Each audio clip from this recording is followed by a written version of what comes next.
Nasa 50 hanggang 60% ng tapos ang ginagawang flyover sa Batangas City.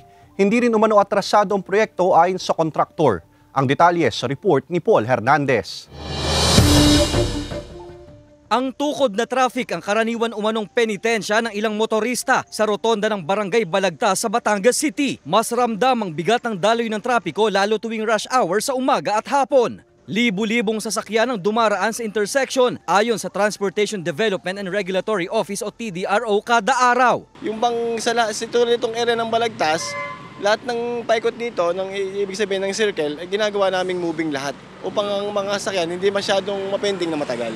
Sa bahagi papuntang diversion at Batangas Port, single lane lang ang pinagagamit kaya madalas nag-eembudo ang traffic. Binabakbak kasi ang kalsada na kasama sa ongoing project ng itinatayong flyover. 2020 pa sinimula ng proyekto. Hanggang ngayon, ginagawa pa rin ito. Ayon sa kontraktor, hindi atrasado ang proyekto. Sa 2025 ang sinasabing target completion date ng proyekto. Project ng Balagtas po is a multi-year project.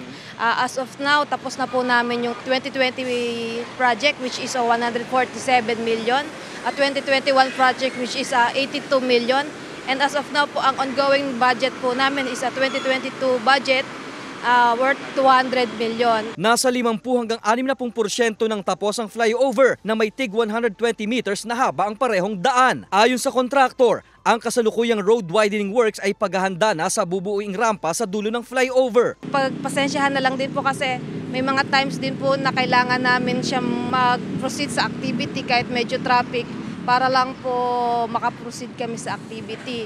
With the help nga po ni LGU, like po na TDRO, nakipag-coordinate naman po kami sa kanila. Tinanong ng GMA Regional TV, Balitang Southern Tagalog, ang estado ng proyekto sa District Engineer ng DPWH 5th District ng Batangas pero hindi raw nila sakop ang paggawain. DPWH Region 4A raw ang implementing office nito. Wala pa rin silang tugon nang hinga namin sila ng update.